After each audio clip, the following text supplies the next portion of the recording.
Good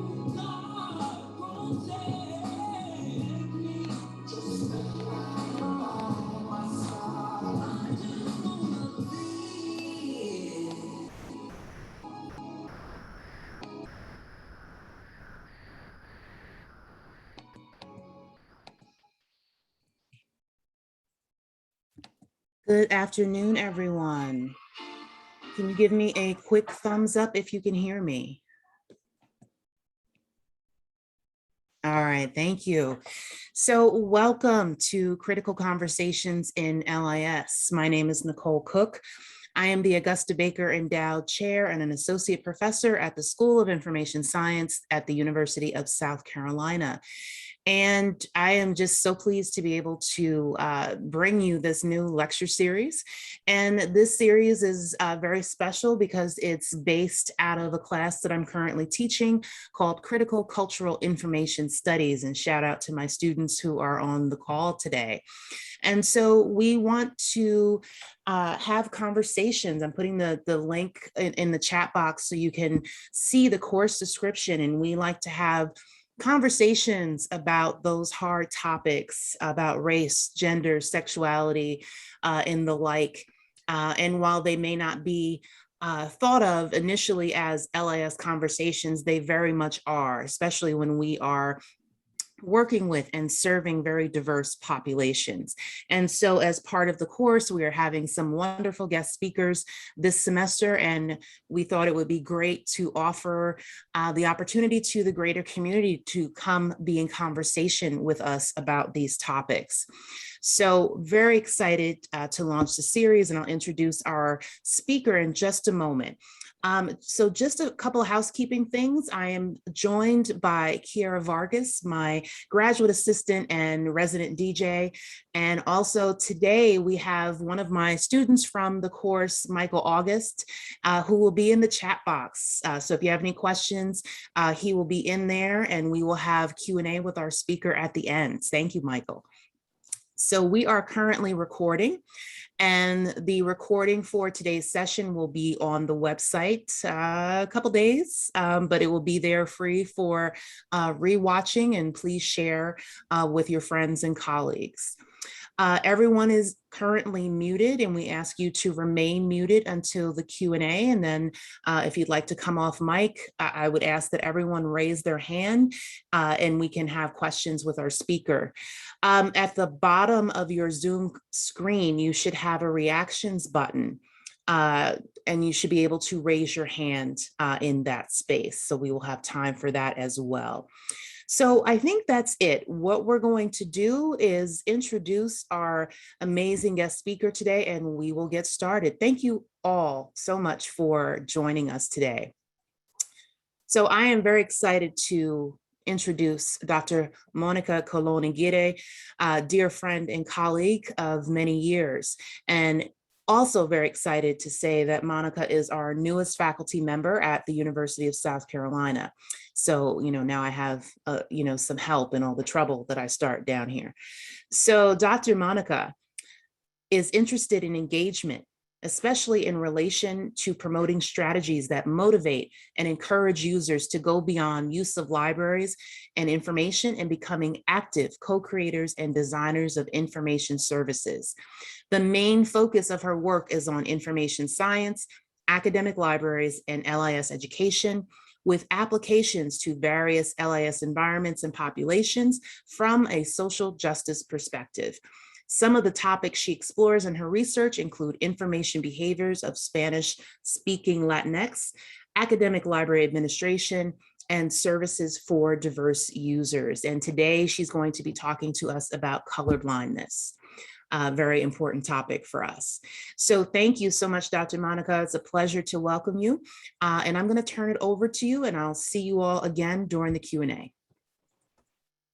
Hello, everybody. I will start here by sharing my presentation with you. So just 1 second while I get that going. There we go.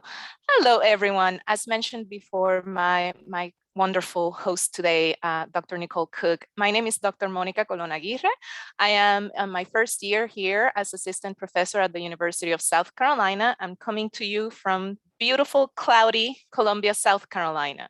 As you can see here, my contact information, my email address is colonagm@mailbox.sc.edu. So if you want to get in contact with me, you can also find that information very easily by Googling my name, basically. So I today want to talk to you about color blindness. And because I am an LIS educator, and an LIS educator cannot withstand the temptation of a good Bloom's taxonomy verb, I have here some objectives for today. So this conversation is going to be drawing in and bringing in the topic and introducing the topic. We're not going to be going into any of the topics in depth. So the objectives for today are going to be to identify color blindness. So you will be able to identify color blindness according to its characteristics and social manifestations. Another aspect, another objective for today is that you will be able to discuss the various applications of color blindness in modern American society. So this conversation, although some examples might be of a more international flavor, is going to be still centered in the North American experience. So let's talk about what is color blindness. I love a good definition because I think a good definition really sets the conversation and gives us the language with which we can express the ideas clearly. So one of my favorite, or my favorite definition is this one that I have here by Williams, 2011. It was published in Psychology Today. And I find it rather simple, straightforward, and elegant. So this definition indicates that color blindness is the racial ideology that posits the best way to end discrimination is by treating individuals as equally as possible without regard to race, culture, or ethnicity. And at first sight, that is so tempting. That sounds so good. It sounds like Dr. King's dream, like judging people by the content of their character and not the color of their skin. However, this is a very problematic aspect that we have nowadays. So in this school of thought, color blindness, we see that people positing the principles that race is no longer social significant in modern society. The struggles that accompany racial inequality and racial issues is something of the past, something that has been already dealt with. Things like the Emancipation Proclamation come up a lot, like we no longer have slaves. Oh yeah, we're colorblind. Yeah, like we treat everybody well. Also, the civil rights movement comes up a lot. Like we don't have that problem anymore. That's a problem of the past.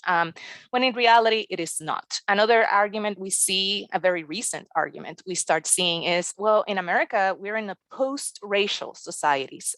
Race no longer plays an issue in society in America because we already elected an African-American president, and we did so twice. We got him elected and re-elected. I voted for him. You hear that argument a lot. And those are things that are very, very problematic. And I'm going to go through some of the main points of why this is problematic. So that is basically on the way of definition. Let's unpack the problems that this ideology or this idea of colorblindness brings for us as citizens. So the first one is that non-minorities can ignore racism and anti-Blackness very easily. So it is not something that they have to deal with. It is something that doesn't affect them. And here I'm talking about people with lighter skin tones and just ethnically and culturally white as well. So people of color live in a very different reality, in a very different world where they do not, and that does not afford them the freedom or the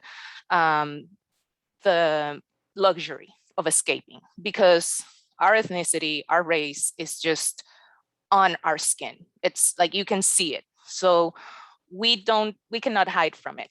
and we still are going to experience it. It's in things like the texture of our hair. For more information on that, there's been a very rich area of study about even that. Tracing characteristics, physical characteristics, including hair texture, down to associations with specific races. Another aspect or another problem is that white, in many occasions, is seen as neutral, something that lacks cultural specificity. So Lewis et al. Touches upon that very brilliantly, in my opinion. So this brings up this perception that being white is the social cultural norm. So being what we call, colloquially is called in the United States to be WASP. So white, Anglo-Saxon, and Protestant is not a culture, it's just the way things are, it's the baseline. And this is highly problematic because that is actually, those characteristics are actually indeed a culture. And, but if you're just seeing them as a norm, then anybody who doesn't fit the WASP, the white Anglo-Saxon Protestant point of view or characteristics, are actually deviant, so divergent from the heterocultural norm. So it's not that, it's just that they don't fit. Like people who don't apply, that doesn't apply to them, they just don't fit, and they need to fit, because that's very important, because we have to be here on the norm. Remember, we're in a post-racial society under these ideas of colorblindness. Other problems, yes, because the problems keep coming and piling on, and I'm just pointing out the really obvious ones. Another one is that it creates this perception that a negative racist experience are invalid. So a person of color experiences an incident in which they are left feeling humiliated, they're left at a disadvantage, and even when trying to express it, people will be like, well, that's not because that was not racist. You know, that person is denied an apartment that they went to see when they notice that the person is a person of color or is a person that belongs to a different ethnic group. And in a post-racial colorblindness approach, people would be like, well, you were not denied a service. Maybe there's a rationale for that. But as a person of color would tell you, they know, they feel it. That there's a feeling that accompanies those kinds of experiences. So a colorblind approach to diversity actually just denies this experience. So it renders the life experience of people of color as invisible. No, it was not that. You're imagining things. And it leaves them voiceless because there's very few avenues for argumentation about this. And this is a reminder that most racist behaviors nowadays in the United States is not a blatant attack, It's usually a microaggression. It's like those little things that accumulate. It's not necessarily, although there's still plenty of examples of overt racist attacks on people of color particularly. So another aspect here is that this colorblindness is a silencing mechanism, and it actually mutes the experiences, the racialized experiences. So it treats inequality and racism as something that somebody might have done. It's a personal flaw of the person who inflicted the attack, but that's not what happens. There's plenty of evidence to show that racism is imbued and part of our systems. For more information on that you have to go into the literature of critical race theory, because that is one of the main propositions of critical race theory, is that racism is not aberrant. So it's not like something that only a few rogue individuals in society are practicing. It is something that has been incorporated into the thread of American society, including our institutions, our educational system, our health system. And those have been thoroughly explored. So if anybody ever tells you about critical race theory, that is one of the things that it actually explores. Other aspects or another problem that this creates, having this kind of approach, is that an individual's choice is seen as an excuse for racial unfairness. So remember that colorblindness means sees things, like we're living in a post-racial society. Race is no longer an indicator. So if somebody is not doing well in life, somebody's having a hard time, if somebody has been failed by the system, it was not the system, it's that person. So here we see arguments that are really invalid, but they're almost like a fallacy. They kind of like skew the conversation. So we see arguments such as, well, you know, if Asian students do so well, why can't African-American students and Hispanic students do well as well? So because then this creates this false assumption that since all racial groups in the United States wield the same power, that means that they all have the same opportunities. That means that some groups, racial groups, are taking more advantage of it than others. So when in reality, as pointed out before, these inequalities are in the system. The systems currently are designed to leave these minoritized groups behind, especially darker skinned individuals. So those are some of the problems with colorblindness. Another aspect that I wanted to bring out is like, if you want to learn more about this with proof, plenty of proof, I highly recommend the book Racism Without Racist. And I think colorblindness leaves us precisely with this idea. We still have racism in society. We see it everywhere, but nobody is willing to say, well, yes, some of the things that, some of my views might be racist, or I need to do some self-reflection on the systems in which I operate, and I need to do better. Most people would be like, I'm not a racist. So that's what Dr. Eduardo Bonilla Silva writes about in his book, Racism Without Racist, Colorblind Racism and the Persistence of Racial Inequality in America. I read this book a few years back after it had been recommended by a few people that I respect a lot, including Dr. Cook herself. And it is a very eye-opening material. One of the things that I will say, highly recommend you read it. It is very research-based. So the project here was huge. The undertaking was huge. It was part surveys, part interviews face-to-face on 3 different projects, one interviewing blue-collar white individuals in Michigan, in Detroit, I think.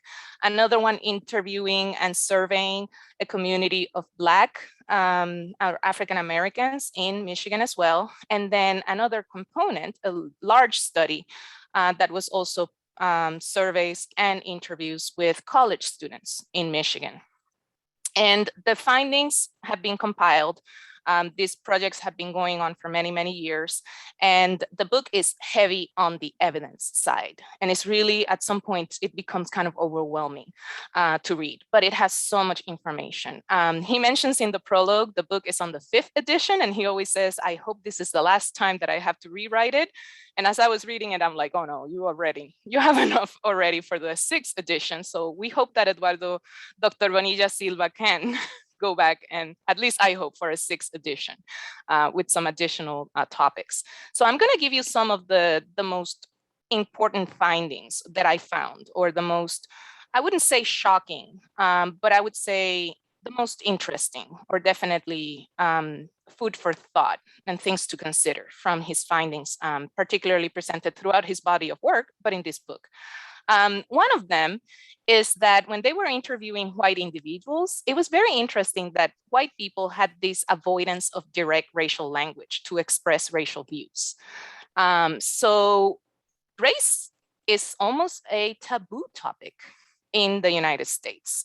So we don't like talking about race, especially when we have to talk about privilege and lack of privilege, because it usually goes to, well, I'm white, but I'm poor. Like I mentioned, Bonilla Silva's team interviewed and surveyed a group of blue collar white people who live in a blue collar part of town in Detroit. Another thing that was very interesting was that most of the interviews, whenever somebody was about to say something really racist, they would begin with the clarification, I'm not racist, but, and as we all know, that what comes after the but is never good good news for anybody. So what followed was usually something extremely prejudiced and in some cases extremely racist. But they had to be accompanied by the, well, I'm not racist, but this is what my experience has been. Another aspect that is explored in the findings is the use of what they call semantic moves. And this was very interesting. When the talk about racism in society would get going, people would just hold it back and just try to shield themselves with some arguments. One of them is presented here is, I'm not Black, so I don't know. So when the experiences of, or when some empathy was like needed and was expected in the conversation, people would revert back to, well, I'm not Black, so I don't know how they feel about that. So it's almost like denying the humanity only because, well, we don't share the same race. I cannot see it because, and that was almost like an excuse. Another one was my ancestors didn't have slaves. So why should I, especially when it came to talks about payment of reparations. It was like, well, my ancestors didn't have slaves. What should we even consider payment? So these semantic moves is what Bonilla Silva's work calls them, were very, very common. Another thing that's very interesting in this group of findings, and I'm just like scratching the surface, the book is mostly findings from the research. Another one was the role of projection. And this one was the one that I found the most disturbing, to be honest with you. So the role of projection in the white individual's racial discourse. And this was when the conversation would turn to, well, they're the racist ones, because I have no problem with having a Black neighbor, but no Black people live in this neighborhood. So that's them who decide that they don't want to live here next to me. It's not me.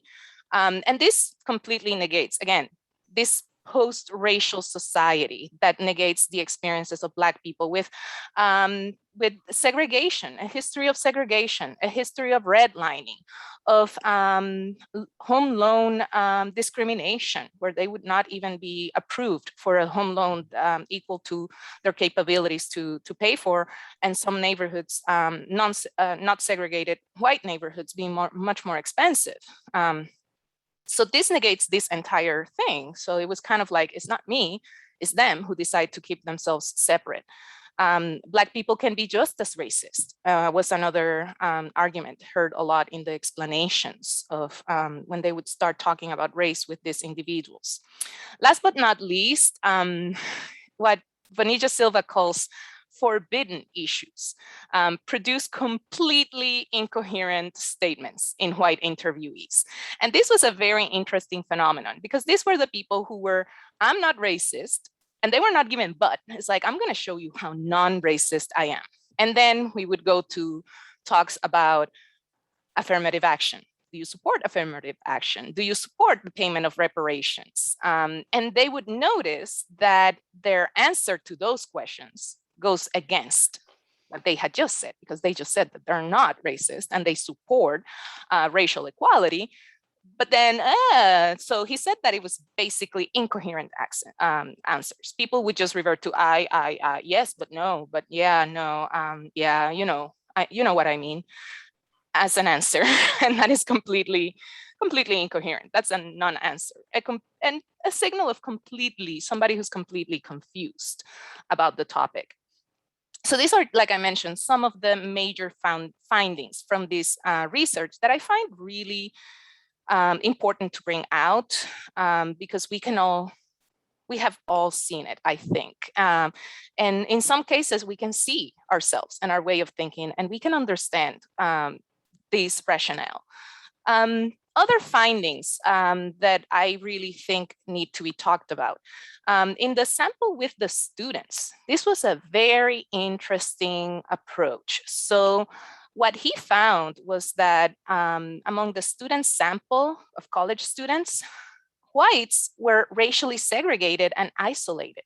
So one would think segregation happening only to try to remove people of color from the environment, when in many cases it has been almost white individuals and white society barricading themselves against the hordes of people of color who exist in the environment.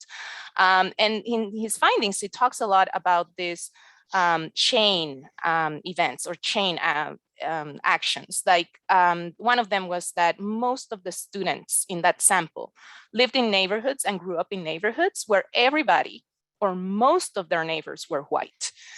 In some cases, when he would ask, or the team would ask, so do you have, or did you growing up, did you have friends who were people of color, or do you have a neighbor who lived in the neighborhood, somebody like people of color living in the neighborhood? In most cases, the answer was not that I can recall, no, nobody, or there was this one family, the one family. But very rarely students and actually grew up in neighborhoods that actually had any diversity. And this creates this chain reaction because of the way the educational system is in the United States. So Eduardo Bonilla Silva is a sociologist, but he was talking about the educational system also. So one of the things is that the neighborhood determines where they go to school. In most cases, in the public school system, that is the reality. So these students, because of they lived in very non-diverse, almost exclusively white neighborhoods, they were going to almost exclusively white schools. So they attended school with where, if not everybody, most students were white. Because of this, because they are socialized into school and that's where they create most of their social circles, very few, if any, of the students grew up having friends who were people of color. And because of that, it just kept reverberating through their relationships, including their intimate relationships. So very few people in his sample had dated outside of race, but particularly the white college student sample. They had not even dated across racial lines. And this created this, and like I said, all of this he traced back to housing and redlining and segregation of neighborhoods. So this is when we say that racism it's threaded into our systems. This is the example Bonilla Silva gives. One interesting finding also, he said that from this, in the book, he expresses that the group that among the white sample, the group that he saw having a more open mind and actually a true anti-racist approach were blue-collar young women.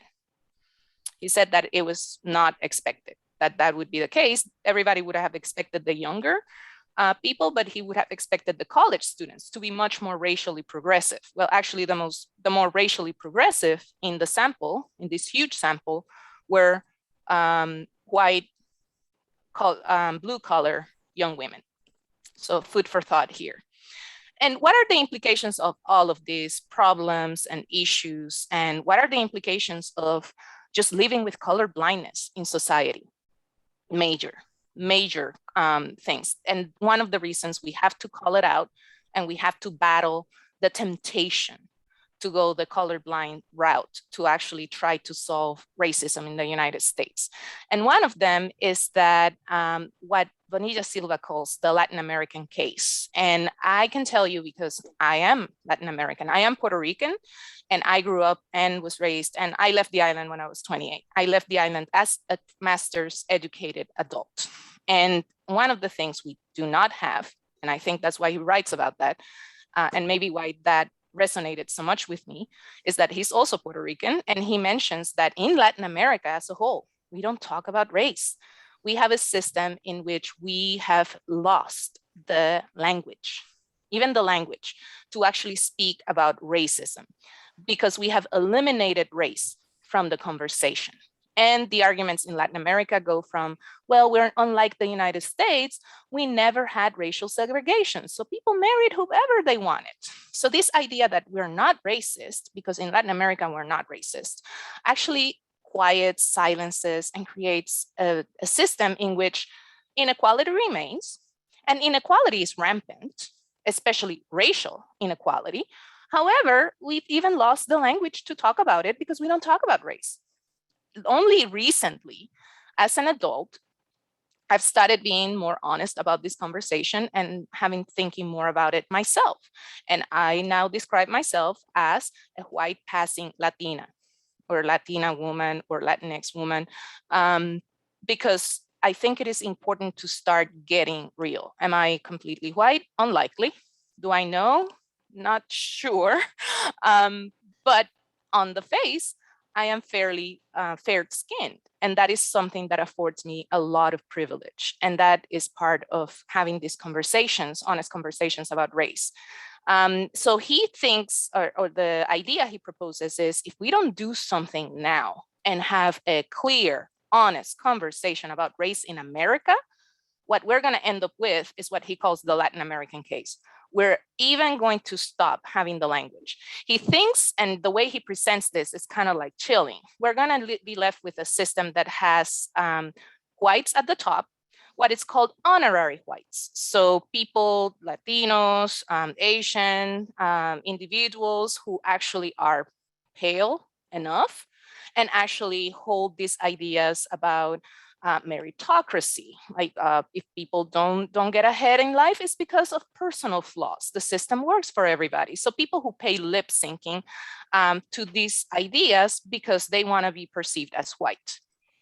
And then at the bottom, the majority of the people are going to be what he calls the collective Black.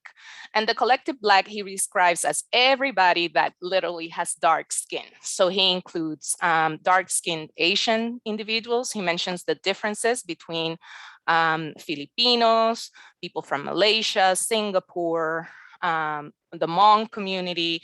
So those are among Asians, he calls them the dark Asians. In the Latin American case, the indigenous people, Afro-Caribbean, and other groups. So that's going to be the collective Black.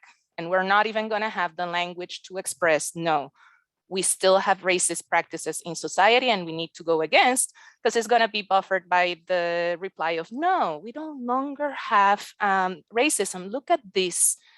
People who also belong to your ethnic group and have done so well. Take responsibility.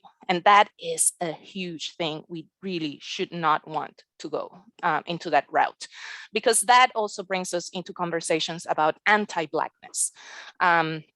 So anti-Blackness, by definition, I told you, I love a good definition. By definition, anti-Blackness is a form of prejudice that is directly directed at Black people. The darker your skin, the more you're going to be experiencing negative, having negative experiences. It is related to colorism, and colorism is defined as the prejudice or discrimination against individuals of dark skin tone, typically among those of the same ethnic or racial group. So in Latin America, which is the case that Bonilla Silva discusses the most, there are Afro-Caribbean, people who are very dark skinned. And then there's people who are not so dark skinned. And the people who are darker tend to have the same level of discrimination and the same experiences as African Americans in the United States. The thing is, like I mentioned, no, the system does not recognize race. Like we're told from an early age that we are the combination of Spaniards and native Tainos and African slaves, and we all came together and race doesn't matter anymore.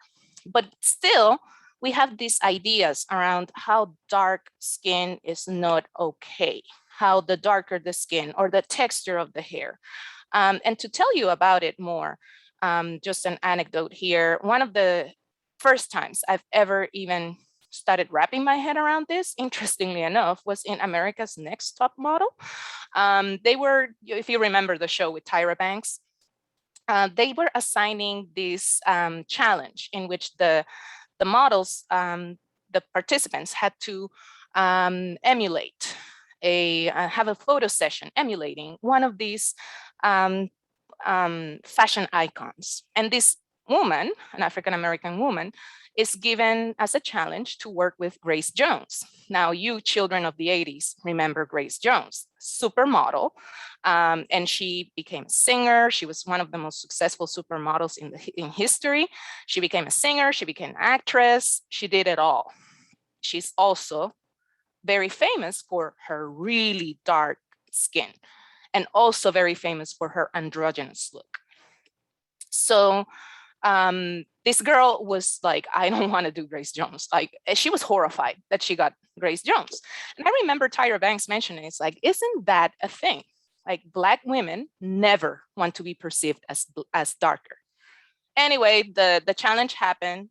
This lady nails the Grace Jones. She channels Grace Jones and she wins. And I was left thinking, wow, it's like this gradient of Blackness. Well, that is an example of anti-Blackness. So even among people in the same ethnic or racial group, those who are in the darker part of the scale, skin tone, the texture of the hair and other physical characteristics are always going to be more easily identifiable, and their experiences are going to be even different than those within the group. So food for thought here. So now that I have presented to you the green scenarios that can happen if we don't start having honest conversations about race that move beyond color blindness, let's talk about things we can do. So the first one is also an idea posited by Bonilla Silva in his book. He thinks and he posits this very brilliantly. So I'm just going to try to give you the Cliff's Notes. He has an entire chapter on this. The first thing we need to do is to admit that work towards equality must be completed in intersectional ways. For just as a review here, intersectionality, the examination of how the combination of race, sex, class, national origin, sexual orientation, and other various components can affect an individual's experience. What he means here is we need to tackle racism and discrimination in a holistic manner, because the problem is so big that the temptation is to start dividing racial ethnic groups and actually try to solve issues with, like, for each one of them separately. However, that is not conducive to real change. So in the work to end racism, we need unity. So we need different ethnic, cultural, and racial groups to come together and support each other, with the admission that from issues like colorism and anti-Blackness, some of us might wield or more power than others.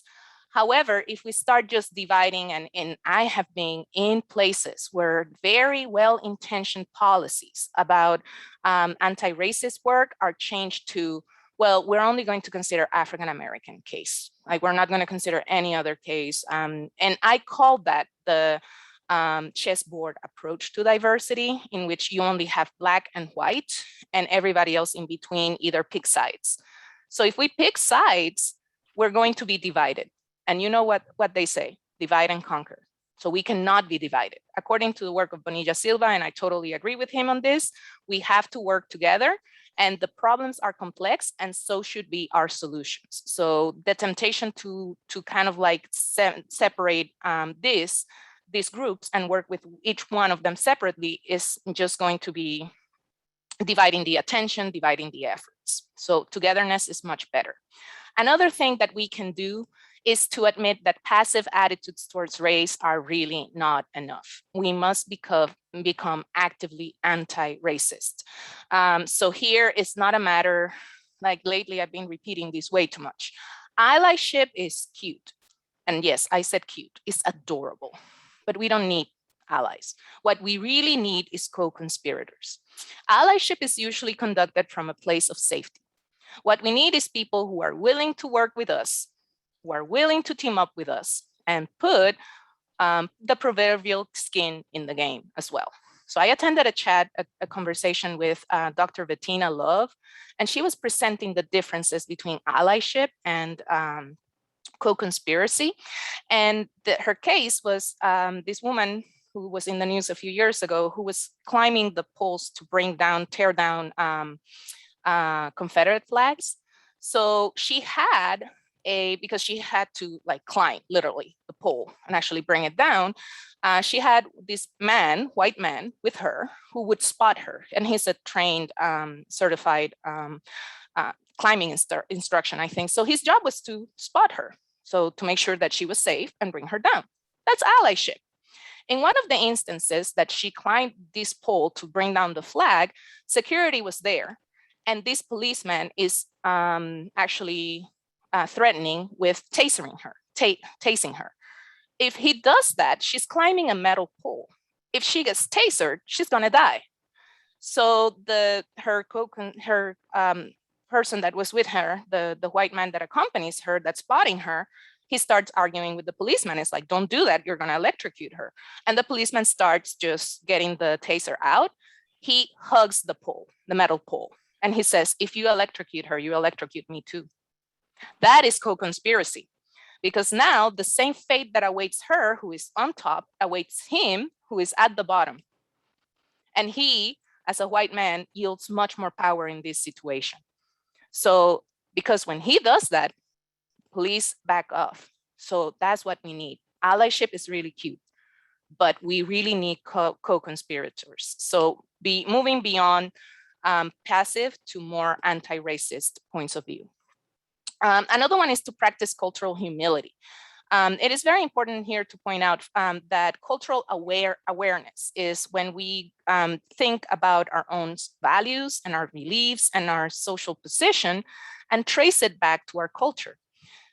And cultural humility goes beyond that. So we take those values, beliefs, and social positions, and we actually sense it with a sensitivity and awareness, create an awareness and a sensitivity to the realities that accompany those values and beliefs and social position that make us, the things we hold dear, the things that shape who we are, and we posit it and we actually consider the realities that brought us there, including the histories of violence against certain people, and groups of individuals, including Native Americans and First Nations, African slaves, etc. The history of oppression of specific groups, and also colonialism. And that is very important. So it's going beyond the recognition of what are our values, our beliefs, and our social positions, which would be cultural awareness, to actually setting it in what made that possible. Another aspect is, as individuals, we need to educate ourselves. We cannot just rely on people of color to be educating us constantly. So we have to take the reins here. We have to read, we have to research. There's no way around that. Like, putting this onus of education on people who belong to marginalized or minoritized groups is really not fair. So we have to do our own legwork. And last but not least, self-reflection on our attitudes, our beliefs, our feelings, because this is a long-term project. This is not going to be done soon. There's never going to be perfection in any anti-racist aspect, but we really have to think, where are we really coming from? What are the things that are really shaping my point of view? So here I present to you the work cited again, Bonilla Silva, Racism Without Racist, Colorblind Racism and the Persistence of Racial Inequality in the United States, in its 5th edition. And for all of you who are interested in learning more about the topics presented here and things that you can take action, some of you might have heard of this, but some of you might have already read some of these titles, but How to Be an Anti-Racist by Ibram X. Kendi, White Fragility by Robin DiAngelo. I've noticed these particular books because they're very popular. They've been kind of like getting a lot of negative comments lately. My point of view is, start there, but don't stop there. It's not like, oh, I read How to Be an Anti-Racist and White Fragility, so now I'm an expert on racial theory, and I am not racist. I am beyond race now. That's not fair. Come on. There's much more to be educating ourselves on. And like I said, this is going to change. So we need more information. So another title, so you want to talk about race. And last but not least, if you want a good origins of our perceptions and beliefs and how they are almost ingrained in our subconscious, from the neurobiological point of view, highly recommend Blind Spot by Masarin Banaji and Anthony Greenwald. If you don't read the entire book, which is a fairly accessible language, it's written in fairly accessible language, I highly recommend that you visit the website and you take the implicit association test. It actually has leaves us with a lot of questions about our own perceptions and how subconscious bias it's ingrained in ourselves.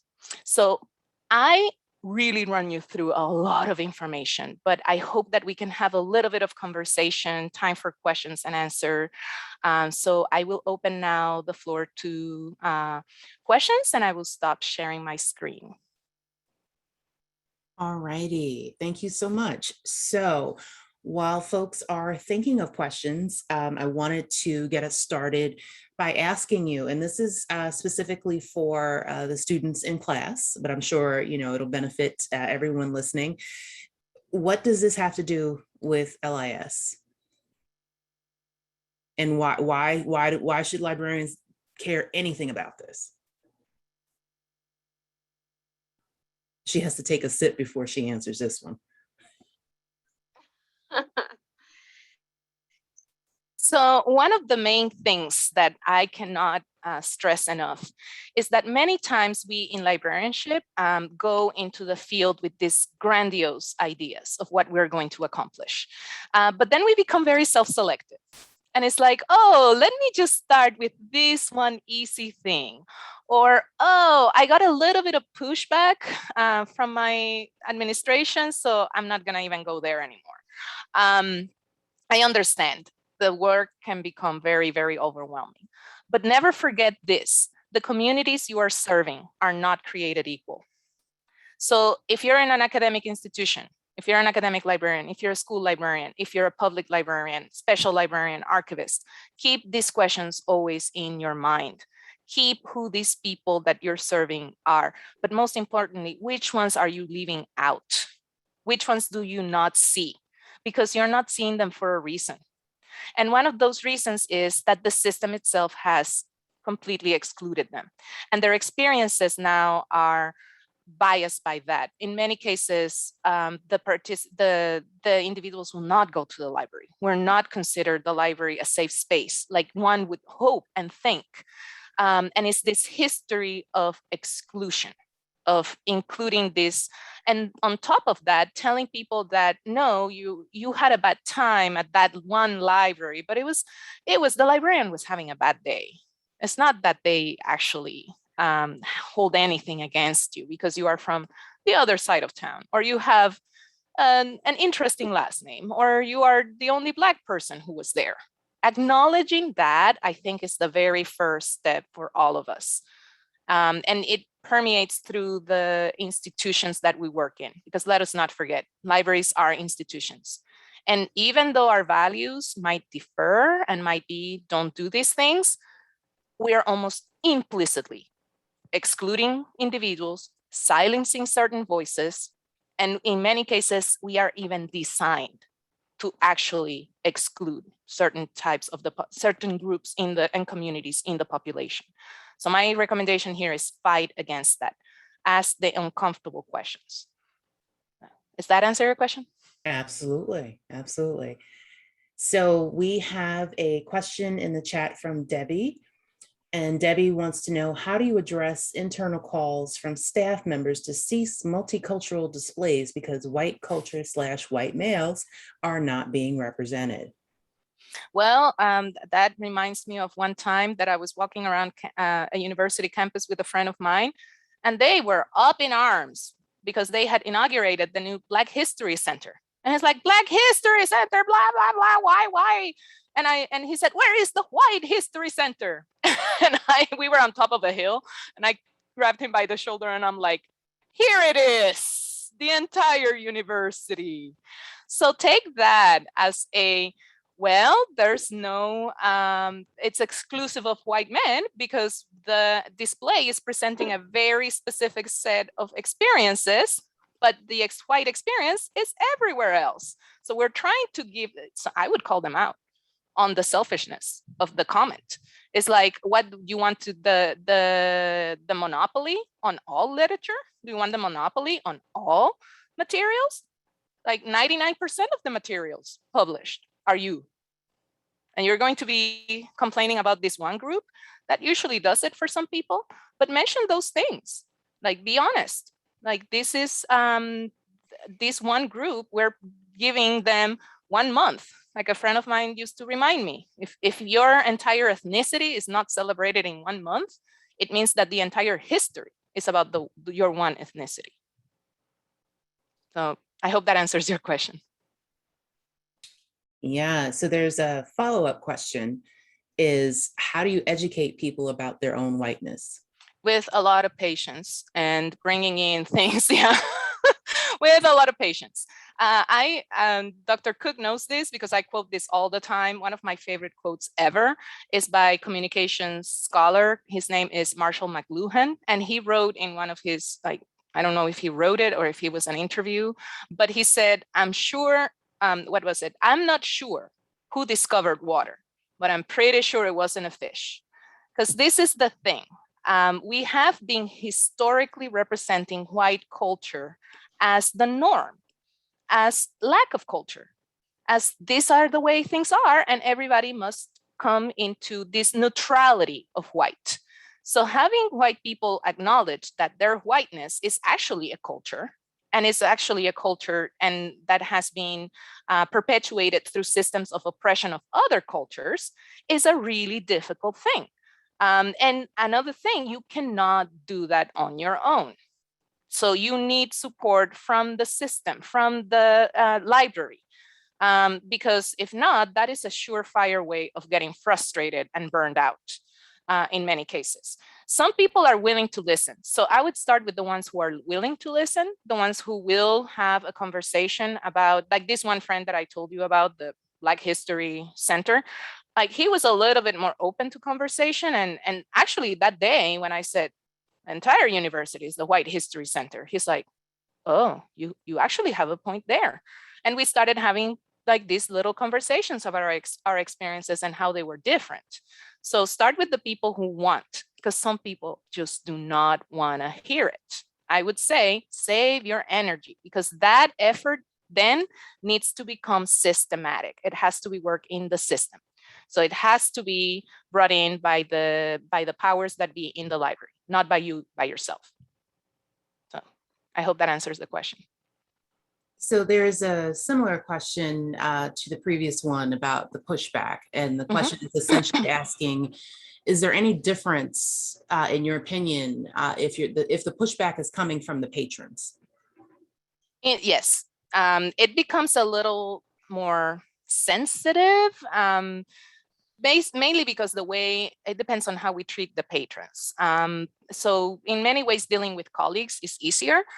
Going into a community and trying to change the points of view in a community is going to be very different. And in many occasions, we lack the power. A lot of people, especially minoritized individuals, who are usually given the task of decolonizing the collection, are not even in a safe position. They are staff positions. They are paraprofessionals, and so they're usually given this entire task of just basically fighting racism. And decolonizing the collection. So I would say here, what we need is the administration to come forward and to actually pitch in and stop playing lip service to the allyship song and to the anti-racist song, and actually put it into actions, concrete actions. In some cases, it begins with orientation campaigns. In some cases, it's going to be even as simple as a circular letter or a letter to the community or a sign to the community, or even the creation of a program for the community. But this is, we all need to pitch in. So and it's very unfair to ask the people at the bottom with less power to actually take it on. So that also I want to make it clear. Yeah, absolutely. So we have another question. It's common to say that Asian Americans are role models in marginalized groups, the famous model minority myth. However, this not only causes conflicts between Asian American and African Americans, but it also ignores the fact that Asian Americans strive to be role models to be accepted, which shows exactly the systematic discrimination on Asian Americans. Do you have any advice on how to address this issue, and what can librarians do? Yeah. So the Asian American case is one of those that is really hard because it's been used as the model minority so much, but it has to be addressed. They're still minoritized groups, and they are still in what Bonilla Silva calls the honorary whites. That happens also with a lot of Latinos, like Latinx people, especially lighter skinned people like me. And it's very important to keep the conversation going and not to fall for the temptation of, well, maybe we are going to be accepted and it's okay. And that's fine. And I want to, because at the end, we all want to be accepted. In the end, we all want to have our place in this nation. And in the end, we want the American dream. Like, we all want that. However, it is very tempting to start just looking for that and forget about who you really are. And when push comes to shove, these groups are not going, the groups that are looking to squash voices are not going to, they're not your true friends. So I have that issue a lot with white Latinos, particularly. So addressing it is extremely hard. But my recommendation is don't forget the whole part about educating yourself in the history of what is really going on, supporting our darker skinned friends, supporting our other minoritized groups, being there, and in many cases, wielding our privilege to actually held up the voices of those who are with us. So like Bonilla Silva said, this has to be interdisciplinary. So don't fall prey to the, well, we're okay because we're, we're model minorities, we do great, we're being accepted. We haven't. When the tides will turn, we're going to be back in the collective Black, like according to the classification of Bonilla Silva. And do we really want to be part of a system that is denying us the freedom to be ourselves? Because I want to be Mónica, who's Puerto Rican, who's Latin American, and yeah, she's a little pale, but like, that comes with the territory. But I want to keep using my voice for when I can support my friends who are people of color who are doing this work, to support my students. And I want to keep educating myself. That is very important. And I hope that answers the question. Yeah, thank you. So besides having conversations, how can folks be co-conspirators as staff in libraries? Wield your privilege. Where is your privilege? Is your privilege in your race? Is your privilege because your supervisor, for some reason, listens to you more than they listen to these other colleagues? Are you a white male? Are you a white female? Listen to your colleagues. Use your power. Use your voice. Support them. Know thyself. Think honestly about what kind of privilege do you have, in which spaces do you have that privilege, and wield that power when needed.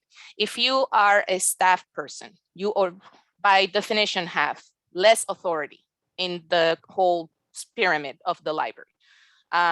However, if you are a white paraprofessional, a white male paraprofessional, and you see your supervisor having certain attitudes towards the women of color in the staff, use your voice and call it out very politely, very, very professionally, I would say. So this is the time to take a deep breath, and it's like, here we go. But using that voice is essential. In my experience, it is extremely difficult. I am kind of like a deer in the headlights. Like, I cannot believe that happened. And it takes me a while to kind of like go up. And I have been able to react in very few occasions when I say, no, that was racist, and I stop that, or no, that's inappropriate. Sometimes we don't have to call it racist, because remember, people revert to the, I'm not racist. Like, you have to say, this is inappropriate, so please let us not go there. So that kind of language is more general. And it might be that the person falls into place, and it's like, oh, wait a minute. Some people will fight it. It's like, how is that inappropriate? Then you can call it out clearly.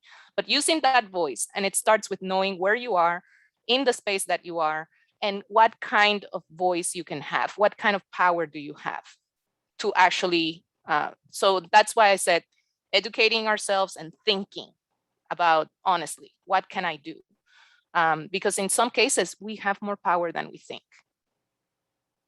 Yeah, we are coming up on time, but there are two questions that I think are really important. So I want to pose them to you, but I want to be respectful of folks' time. So in the event that you do need to leave, it is now 5 p.m. My time, Eastern time. Eastern time. Yes, but I just want to sincerely thank everyone for coming. It's been a wonderful conversation and I appreciate your time. And for those that can hang out, if we can go like another 5 minutes and get these two questions in, and then we will be done for the evening. And so Dr. Monica, Julie asks an important question, and she says, I think it's important to make sure that displays are always as diverse as possible, so I don't tokenize diversity for special events like Black History Month, etc. But after hearing your talk, I'm wondering if I'm getting this wrong. Am I being colorblind by doing this? No, I don't think that. On the contrary, I think it is very important, because one of the things we kind of like try to solve the issue of lack of visibility by certain minority groups and minoritized communities is we actually allocate them the month. Like we're in the middle of Hispanic History Month, like Heritage Month. So, and it began yesterday. So having the actually Attack truck come in and having all the books with authors that have last names that can be construed as Spanish. So some cases it can be even worse. So we have to be very careful how we highlight the groups. So, but I think you are on the right about having a display outside of Hispanic History Month of Spanish authors, Spanish-speaking authors. But I would say also take consideration of who really is writing a certain, or who are controversial in their own countries. Sometimes these Nobel Award winners, there's a lot of conversation about them. Sometimes these authors have a history of minoritizing, tokenizing, and doing horrible things on their own. So being careful and doing that research is also very important.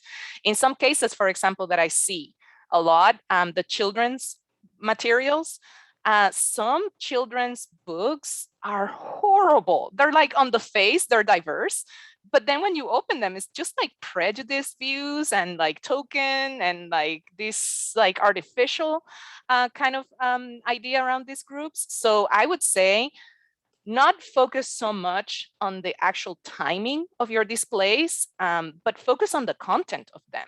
So yes, and for Hispanic History Month, it's almost expected that you will do some sort of programming around Latin American and Spanish-speaking communities and things like that, but also having a display just because it's interesting, just because it is amusing, just because it's colorful, just because it's beautiful, and just because it's timely. It's a timely topic.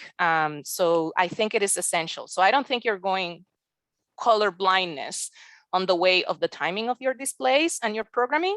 It's more like taking care of the quality of the materials highlighted in those. I hope that answers the question. Thank you. And finally, a question from one of my students, Michael. And Michael wants to know, what gives you hope about a broader societal practice of cultural humility and inclusion? So one of the things that I like, and it's might be silly, but one of the things that I consider very interesting, because I don't have any other words to express it, I would say amusing, but it sometimes gives me hope, are small things. So we are becoming a little bit more aware, little by little. Our educational system, by the way, is not helping. Our educational system, by erasing entire swaths of history, calling African slaves workers, that's actually silencing, minimizing, that is terrible. However, people on their own, taking things like as simple as a cooking lesson, like Middle Eastern cuisine, and bringing somebody who's actually from the Middle East and exchanging the flavors, the histories of food. I don't know if I watch too many cooking shows, but it's one of those things that I see the ones that do it right. Like when I was years ago, I used to watch Bizarre Foods with Andrew Zimmern. And at first I didn't want to watch it because it was bizarre foods. And I thought it was kind of like a shock show in which he would just eat weird things and I would be grossed out and that's it. But then one time I watched actually the show on Puerto Rico and it was excellent. It was just, he was highlighting the culture through the food. And he went to these places and he presented these people. And I was like, actually, that is one of the best things ever. So, and it was not this cultural appropriation because around food and cuisine, there's a lot of cultural appropriation. People who just go learn and turn it into something else or start marketing these specific ethnic groups, customs and cuisines and turns it into a spectacle. But this was highlighting culture. So those small things really give me a lot of hope. Travel. I always tell my students, go to that internship. Take that internship in South Africa. Take that study abroad in Taiwan. Just do it because interacting with people in their own environment and do so in a conscientious, with an open-minded approach. Interacting with people from other parts of the world really gives you a different aspect, but doing so with cultural humility. Knowing your place of privilege, being open to new experiences, being open to admitting my culture is different, but it doesn't mean it's better or superior.